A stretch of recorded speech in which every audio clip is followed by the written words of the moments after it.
નમસ્કાર મિત્રો, હું છું ગોપાલ ઇટાલિયા. આવતીકાલે આખા ગુજરાતમાં ગ્રામ સભાઓ પાછી આયોજિત થવાની છે. આવતીકાલે એટલે કે તારીખ 24 ડિસેમ્બર 2025 ના રોજ આ વર્ષની છેલ્લી ગ્રામ સભા ગુજરાતના તમામ ગામડાઓમાં થવાની છે, જેની હું તમને માહિતી આપવા આવ્યો છું. અને આ માહિતી આપતા આપતા આપણે આગળની વાત કરીએ કે આપણા ગામને અને આપણી ગ્રામ્ય સંસ્કૃતિને બચાવવી હશે તો આપણે બધાએ જાગૃત થવું પડશે. આ જુઓ, આ લીલાછમ ખેતરો, આ પહાડ ત્યાં દૂર દેખાય ગિરનાર પહાડ છે. હું વિસાવદર વિધાનસભાના એક ગામમાં છું, ગામનું નામ બોલતો નથી. આ લીલોતરી છે, અહીંયા તુવેર છે, અહીંયા આ ડુંગળી છે, આ ડુંગળીનું ખેતર છે. એ સિવાય અલગ અલગ પાક વાવેલા છે ગિરનારના ગોદની અંદરના ગામડા છે. આ બધા અમારા વિસાવદર વિધાનસભામાં ગિરનાર પર્વતનો મોટા ભાગનો હિસ્સો આવી જાય છે. આ પણ તમે જુઓ તો આ ગિરનાર પર્વત છે, વિસાવદર વિધાનસભાનું ગામ છે. મિત્રો, આપણા ગામને, ગ્રામ્ય જીવનને અને ગ્રામ્ય સંસ્કૃતિને બચાવવી હશે તો આપણે બધાએ જાગૃત બનવું પડશે. કોઈ નેતા આવશે, કોઈ પાર્ટી આવશે, કોઈ મહાપુરુષ પેદા થશે અને આપણને બધાને સુખી કરી દેશે, એ વાત જરાક અતિશયોક્તિ ભરેલી છે. કોઈ આવવાનું નથી. આપણે પોતે જ બધાએ તૈયાર થવાનું છે. હવે આપણે જ લડાઈ લડવી પડશે. અમારી પાછળ ડુંગર દેખાય છે, આ ગિરનાર છે.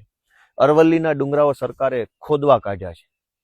મોટી મોટી કંપનીઓ, મોટા મોટા અબજોપતિ રૂપિયાવાળાઓ અને સરકાર, આ બંને એવું માને છે કે આ દેશ એમના પિતાશ્રીનો છે.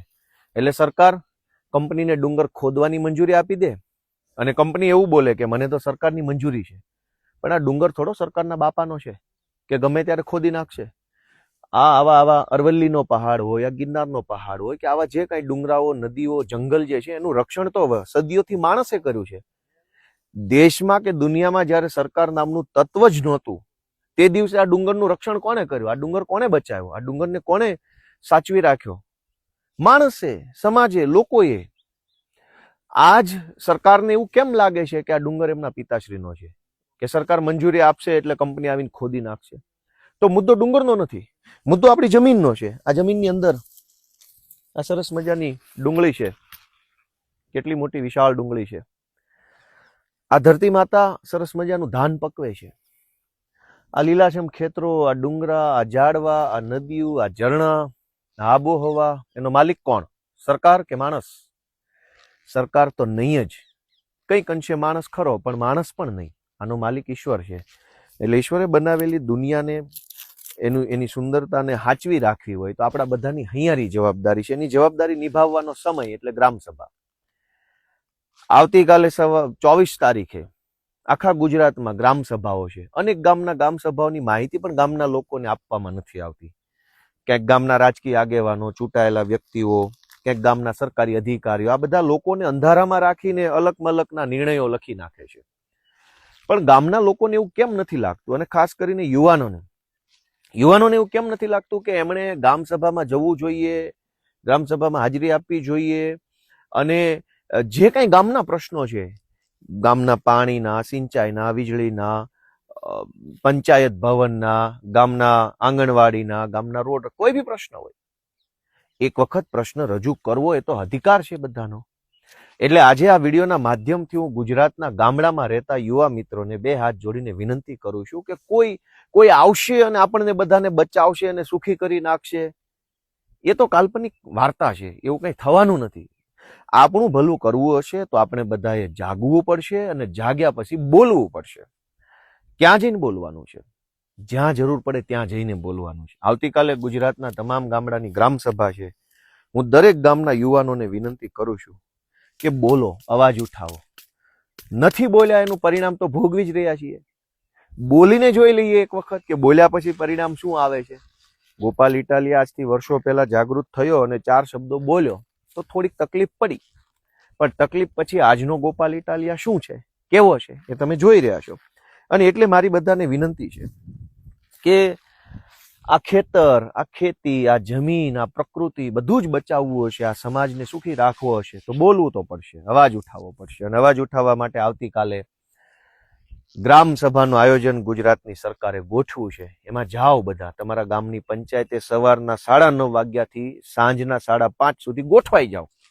ઘણા ગામમાં એવું કરવામાં આવશે કે લોકો આવે નહીં એટલા માટે થઈ અને એમ કહે છે કે અત્યારે નથી, બપોરે છે, બપોરે નથી, સાંજે છે, સાંજે નથી, સવારે છે, એમ કહીને અને ગ્રામ પંચાયતની અંદર લોકો ગ્રામ સભામાં ભાગ ન લે એવી કોશિશ કરવામાં આવશે. પણ આપણને કેમ ગામમાં ધારાસભ્ય આવે છે તો દાખલા તરીકે બધા જ ગ્રામજનો આવશે અને રજૂઆત, ચર્ચા, સંવાદ બધું કરે છે. પણ મિત્રો, આપણું ભલું કરવાની, આપણું સારું કરવાની, આપણો વિકાસ કરવાની, આપણને પોતાને સુખી અને સંપન્ન બનાવવાની જવાબદારી આપણી પોતાની છે. આપણે જાગૃત બનવું જોઈએ. આ સરસ મજાની કેવડી મોટી ડુંગળી છે. મેં તો ખાલી એક સેમ્પલ માટે અમારા ખેડૂત આગેવાન છે, આ જેનું ખેતર છે, અમારા વિસાવદર પંથકના જ છે, એમની મંજૂરી અગાઉ લીધેલી વિડીયો ચાલુ કરતા પહેલા એકાદી ડુંગળી અમારા બધા કાર્યકર્તાને બતાવવા કાઢીશ કે જો આ ગિરનારની ગોદમાં અમારે પ્રાકૃતિક ખેતી થાય છે, એ રસાયણ મુક્ત, ઝેર મુક્ત, ઘોંઘાટ મુક્ત, પ્રદૂષણ મુક્ત જીવન જીવે છે અહીંના લોકો. આ અમારું જો આ ઘર બતાવો અમારા આગેવાનને, શાંતિથી જીવવાનું ગિરનારની તળેટીમાં અને સારું જીવન જીવવાનું. આવા માણસોને ઉજાડી નાખવાથી સરકારને શું મળે છે? હજારો લોકો આ ડુંગરને હાચવીને બેઠા છે, આ જમીન હાચવીને બેઠા છે, આ પ્રકૃતિને હાચવીને બેઠા છે, તેને જીવવા દેવા વાંધો શું છે? એટલે મારી ગુજરાતભરના સૌ લોકોને નમ્ર નિવેદન છે કે જાગો. આવતીકાલે 24 તારીખે ડિસેમ્બર મહિનો 2025 સવારે 9:30 થી લઈ સાંજ સુધી તમારા ગામની ગ્રામ પંચાયતની ગ્રામ સભામાં હાજરી આપો. સ્ત્રીઓ, પુરુષો, બાળકો, મજૂરો, માલિકો બધા જ જવું જોઈએ ગામની પંચાયતમાં. અવાજ ઉઠાવો, બોલો. તમે નહીં બોલો તો ગામની અંદર જ રહેલા 5-4 ભાજપના માણસો, 4-5 એવા જે કાંઈ હશે વ્યક્તિઓ, એ આખું ગામ લૂંટી લેશે. અને નહીં બોલવાનો ફાયદો શું થયો? જ્યારે ગામ લૂંટાઈ જાય તો ગામને લૂંટાવા ન દેવું હોય તો 4 જુવાનિયા તૈયાર થાવ, છાતી કાઢો, અવાજ ઉઠાવો અને બોલવાની શરૂઆત કરો. તમે બોલશો તો બહુ તો શું થઈ જશે? આપણને એ ડર બતાવવામાં આવે છે કે તમે બોલશો તો આમ થઈ જશે ને તેમ થઈ જશે. તો શું થઈ જશે? આપણે એ પણ જોઈ લેવું જોઈએ કે શું થઈ જશે. જો આ પણ ગિરનારની રેન્જ છે, આ ચારો તરફ ગીરના ડુંગરાઓ છે ગિરનારના, અને નહીં બોલો તો શું ફરક પડવાનો છે? પણ બોલશો તો મોટો ફરક પડવાનો છે. એટલે બધાને મારી નમ્ર વિનંતી છે કે આપ સૌ જરાક જાગૃત બની અને આવતીકાલે યોજાનારી જે ગ્રામ સભા છે એમાં હાજરી આપશો. સૌને મારા જય કિસાન.